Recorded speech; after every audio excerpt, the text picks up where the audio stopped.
Assalamualaikum warahmatullahi wabarakatuh, murid-murid.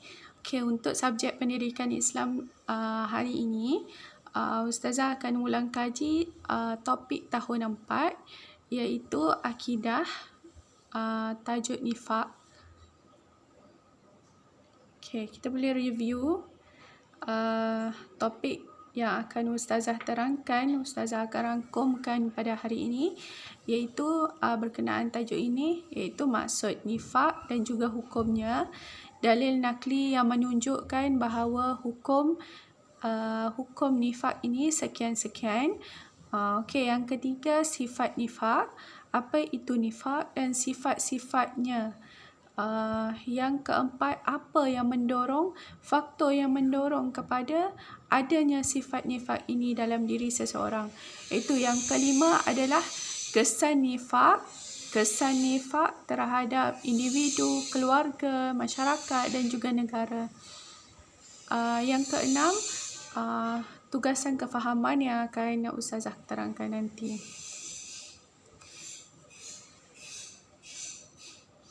Okey, yang pertama, maksud nifak. Okay, boleh baca sama-sama dengan Ustazah. Nifak ialah menzahirkan keimanan dan menyembunyikan kekufuran.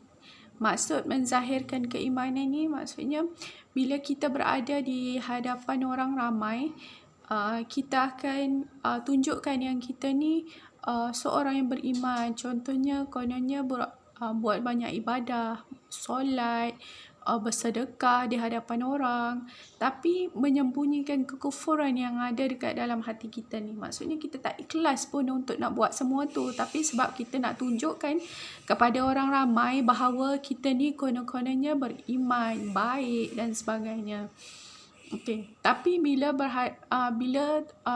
berada di sesuatu tempat yang tak ada orang, kita takkan buat benda tu. Maksudnya orang yang bersifat nifak ni takkan buat apa yang dibuat dekat orang ramai. Okey. Hukum nifak. Hukum nifak ni adalah haram. Haram kerana Allah memberikan ancaman terhadap golongan munafik ni. Apa ancaman-ancaman yang Allah firmankan kepada kita? Ustazah akan terangkan dalam slide seterusnya.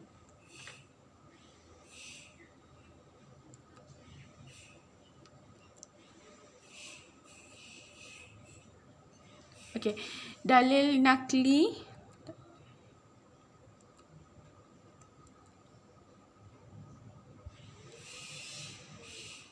Okey, dalil nakli ni tak ada dalam slide. Ustazah akan baca, kamu boleh tengok dalam buku tahun 3, muka surat 70. Okey, baca sama-sama dengan Ustazah. Innal munafiqina fid darkil asfali minan nar. Iaitu maksudnya sesungguhnya orang-orang munafik itu al-munafikun. Al-munafikun ni adalah al-munafikin dan juga al-munafikun ni adalah orang-orang munafik. Seseorang yang bersifat dengan sifat munafik. Orang lah, makna kata orang lah.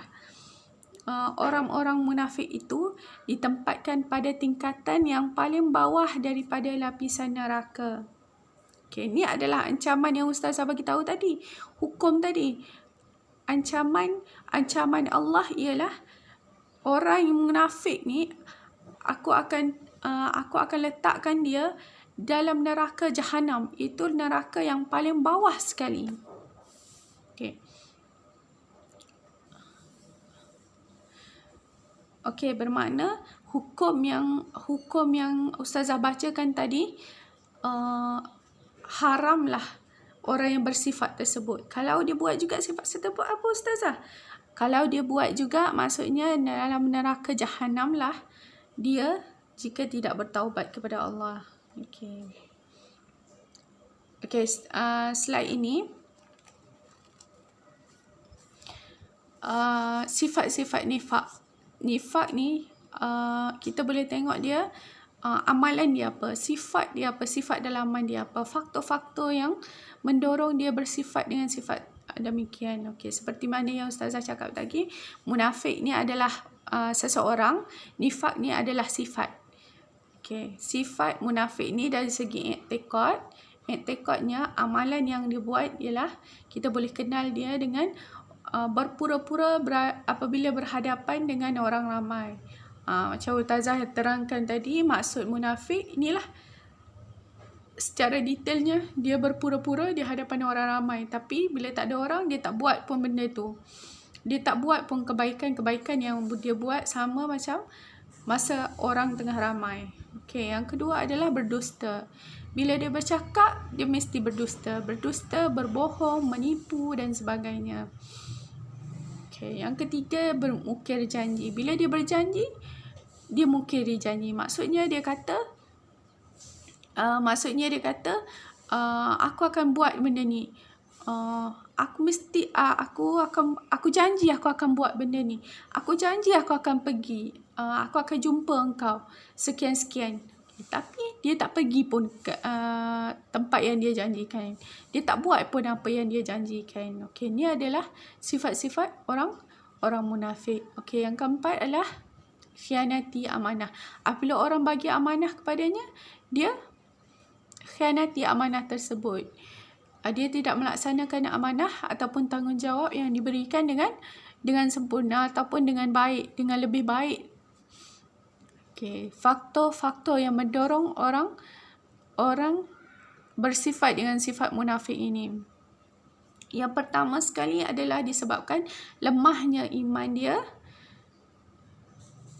Lemah iman satu.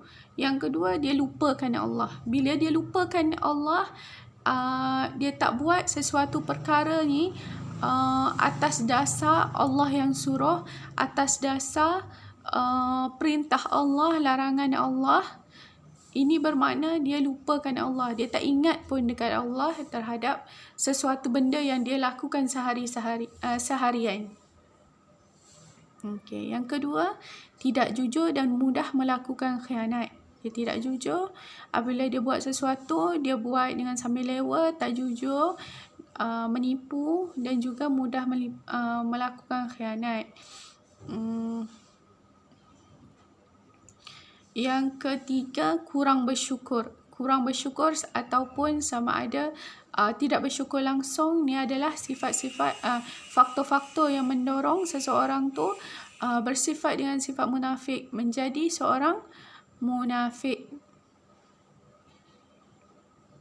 Apabila Allah bagi nikmat kepadanya, dia tidak bersyukur, dan apabila Allah bagi ujian kepadanya, dia menyalahkan Allah ataupun menyalahkan orang lain. Kenapa Allah bagi aku ujian ni? Kenapa Allah tak bagi orang lain ujian ni? Kenapa aku tak dapat ni? Kenapa aku tak dapat tu? Kenapa je dia yang persoalkan apa yang berlaku kepadanya setiap hari?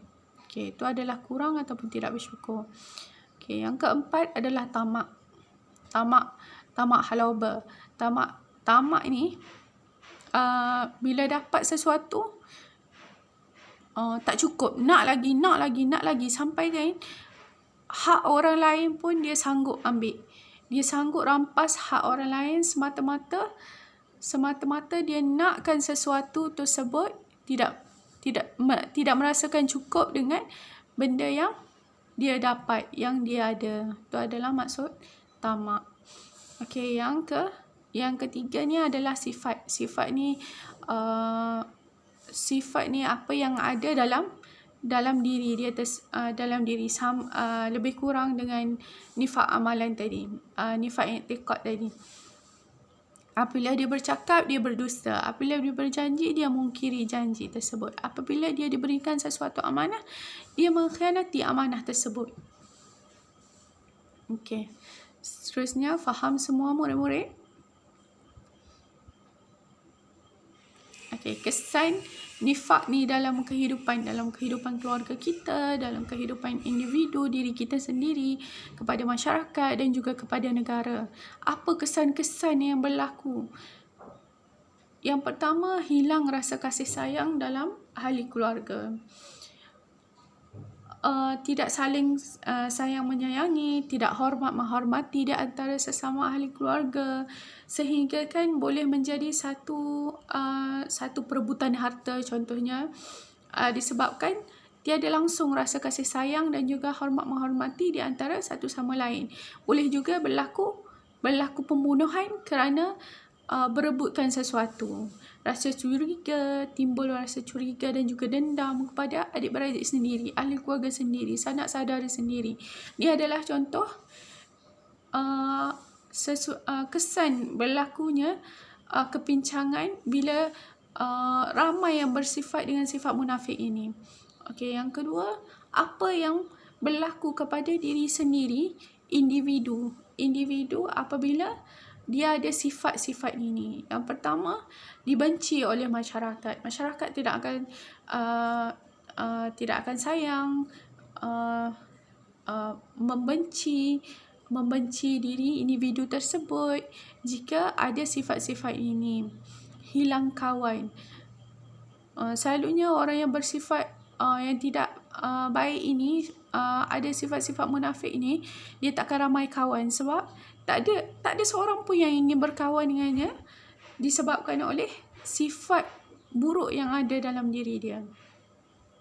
Okey, yang ketiga adalah sentiasa resah dan juga ketakutan. Hidup takkan aman bila seseorang tu ada sifat-sifat buruk seperti sifat nifak ini. Boleh juga berlaku insomnia, tak lena tidur. Bila ada sifat-sifat ni, tak ada orang sayang, tak ada orang yang boleh kita luahkan perasaan, tak ada tempat untuk mengadu. Okey, itulah antara kesan-kesan nifak terhadap individu. Okey, yang ketiga, kesan kepada masyarakat dan juga negara. Ini yang lebih besar.